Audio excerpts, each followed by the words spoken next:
जय हिंद साथियों, मैं संदीप सर सानी क्लास में आपका स्वागत करता हूं। आज एक रेलवे का फेवरेट टॉपिक जिनका नाम है सीटिंग अरेंजमेंट, बैठक व्यवस्था। इससे अभी हाल ही में एनटीपीसी का एग्ज़ाम हुआ है। 2-3 क्वेश्चन हर शिफ्ट में पूछे गए हैं, चाहे वो आपका एक बेंच में बैठे गए हों, चाहे आपका वो संडे मंडे टू बैठाया गया हो, चाहे आपका सर्कल में बैठाया गया हो। सारे टॉपिक से बारी बारी सारे टॉपिक हम कराएंगे आपको। आज हम देखते हैं कि एक लीनियर में, एक लाइन में या किसी बेंच पर 6-7 लोग 8 लोग बैठे रहते हैं, उसको हम लोग कैसे सेट करते हैं उसके बारे में चर्चा करते हैं।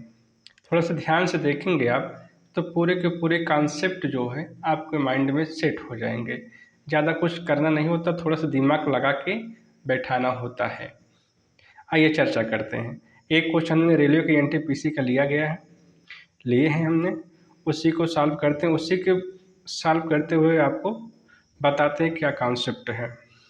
पहले हम क्वेश्चन पढ़ते हैं।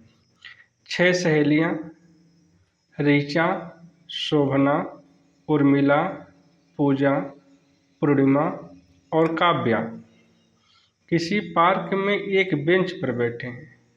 कहने का मतलब क्या है, एक बेंच पर बैठे कितने लोग हैं? 6 लोग हैं। हम लोग डिसाइड कर लेते हैं।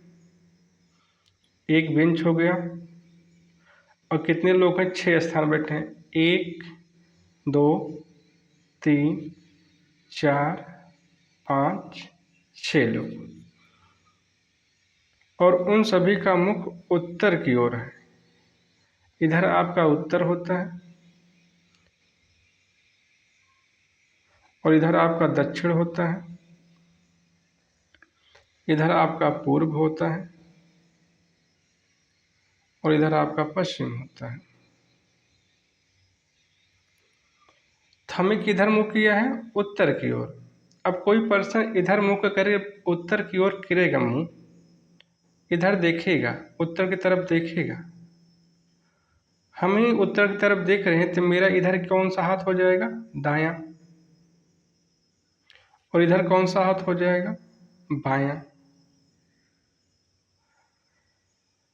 अगर हम अपने दाईं तरफ चलते हैं, दाईं हाथ की ओर चलते हैं, राइट साइड की ओर चलते हैं, तो इसे राइट साइड भी बोलते हैं, दाएं तरफ भी बोलते हैं। अगर दाएं हाथ की तरफ चलेंगे तो दायां साइड हो जाएगा, अगर बाएं हाथ की तरफ चलेंगे तो बायां साइड हो जाएगा। ये कॉन्सेप्ट है किसमें? एक रेखा में जो व्यक्ति बैठे हैं उनको या तो बाएं बैठाएगा, या तो दाएं बैठाएगा, या तो बगल में बैठाएगा, या तो मिड में बैठाएगा। ऐसा क्वेश्चन बोलेगा आपको। अब क्वेश्चन पढ़ते हैं, देखते हैं। अगर बाएं तरफ चलेंगे तो बाईं ओर हो जाएगा, दाएं तरफ चलेंगे तो दाईं ओर हो जाएगा। ये कॉन्सेप्ट क्लियर कर लीजिएगा। जब किस पर्सन का चेहरा किधर हो? उत्तर की ओर हो। देखते हैं आगे।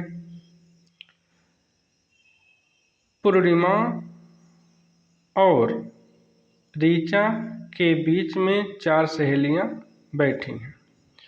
अब देखेंगे दोनों के बीच में, अगर पूर्णिमा यहाँ बैठाते हैं 1 2 3 4, तो ऋचा को यहाँ बैठाना पड़ेगा। कहीं से बोला है कि पूर्णिमा और ऋचा के बीच केवल 4 सहेलियां बैठी हैं। अब देखेंगे अगर हम पूर्णिमा को यहाँ बैठाते हैं तो ऋचा यहाँ बैठ जाएगी, ऋचा यहाँ बैठ जाएगी। लेकिन ये जरूरी नहीं है, ये क्वेश्चन में नहीं कहा गया कि ऋचा दाएं छोर पे बैठी है और पूर्णिमा बाएं छोर पे बैठी है। पूर्णिमा यहाँ भी बैठ सकती है, ऋचा यहाँ बैठ सकती है, तब भी इनके बीच में 4 लोग हैं। और ऋचा को ऋचा क्वेश्चन कहीं नहीं बोला गया है ऋचा दाएं छोर पे बैठी है और पूर्णिमा बाएं छोर पे बैठी है। और पूर्णिमा यहाँ के अगर बैठाते हैं पूर्णिमा को और ऋचा को यहाँ बैठाते हैं, इस छोर पे बैठाते हैं, तब भी इन दोनों के बीच में 4 लोग हो जाएंगे। लेकिन हम लोग निश्चित नहीं कर पाएंगे कि पूर्णिमा यहाँ बैठेगी, ऋचा यहाँ बैठेगी, कि पूर्णिमा यहाँ बैठेगी, कि ऋचा यहाँ बैठेगी। आगे क्वेश्चन में देखेंगे अपने आप सेट हो जाएंगे। ये क्लियर हो जाएगा, ये कैंसिल हो जाएगा, चाहे ऊपर वाला कैंसिल होगा चाहे नीचे वाला कैंसिल होगा। आगे देखते हैं। पूर्णिमा और ऋचा के बीच में केवल 4 सहेलियां बैठी हैं। पूजा पूर्णिमा के बाईं ओर तीसरे स्थान पर बैठी है। पूर्णिमा यहाँ बैठी है, इधर बाईं ओर तो कोई सीट खाली नहीं है, तो ये पूर्णिमा का स्थान हो जाएगा कैंसिल। हम लोग नीचे वाला नहीं लेके चलेंगे, क्योंकि अगर नीचे वाला लेके चलते हैं तो इनके बाएं तरफ स्थान होना चाहिए। जहाँ पे किसको बैठा है, हम लोग पूजा को बैठा है, इनके बाएं तरफ कोई स्थान है नहीं, तो यहाँ पे ये वाला लेके नहीं चलेंगे, हम ऊपर वाला सेट करते हैं। एक वाला अपने आप से कैंसिल हो जाते हैं जब पॉसिबिलिटी केस आते हैं तब। अब पूजा पूर्णिमा के बाईं ओर तीसरे स्थान बैठी है, तो अब देखिए बाईं ओर किधर हो जाएगी, इधर हो जाएगी, इनका हाथ इधर हो जाएगा जब उत्तर की ओर फेस किए हुए हैं। बाईं ओर यही बताए हैं हम आपको कि अगर हम लोग का चेहरा उत्तर की ओर है तो राइट हैंड की तरफ चलेंगे दायां हो जाएगा, और लेफ्ट हैंड की तरफ चलेंगे तो बायां हो जाएगा। हम किधर चलना, बाएं तरफ चलना। कितना स्थान, तीसरे स्थान पर बाएं तरफ 1 2 3। यहाँ कौन बैठ जाएगा, पूजा। पूजा पूर्णिमा के बाईं ओर तीसरे स्थान बैठी है। ठीक, आगे क्वेश्चन क्या है, ऋचा और पूजा दोनों काव्या के ठीक बगल में बैठी हैं। ऋचा और पूजा, ऋचा यहाँ पे है, पूजा यहाँ पे है। अगर बीच में हम काव्या को बैठा दें तो काव्या के ठीक बगल में ऋचा और पूजा बैठ जाएंगी। कहने का मतलब क्या है, काव्या यहाँ बैठेंगी, ऋचा और पूजा दोनों काव्या के ठीक बगल में बैठी हैं। काव्या के ठीक बगल में ऋचा और पूजा बैठी हैं, तो काव्या यहाँ सेट हो गई। आगे क्वेश्चन, पूर्णिमा और शोभना दोनों उर्मिला के ठीक बगल में बैठी हैं। पूर्णिमा तो यहाँ हो गई हैं, पूर्णिमा और शोभना दोनों उर्मिला के ठीक बगल में बैठी हैं। अगर उर्मिला को यहाँ बैठा देंगे आप तो पूर्णिमा और शोभना यहाँ बैठेंगी।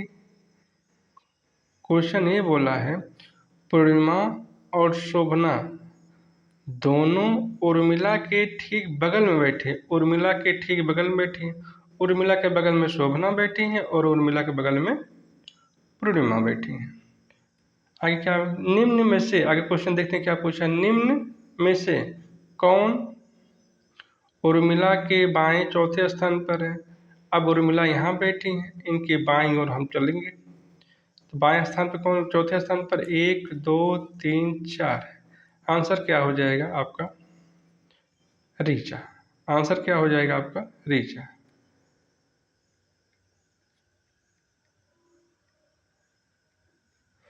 बहुत आसान होते हैं, इसको एक बार न समझ में आए तो दोबारा वीडियो को देखिएगा, जरूर समझ में आएगा। इसके अगले टाइप को लेके चलते हैं, 4-5 क्वेश्चन कराएंगे, अगले वीडियो में थोड़ा सा इससे हार्ड लेंगे। अगर न समझ में आए तो कमेंट करिएगा, फिर हम आपको समझाने का प्रयास करेंगे। जय हिंद। और चैनल को अच्छा लगे तो सब्सक्राइब करिएगा, अपने दोस्तों को शेयर करिएगा।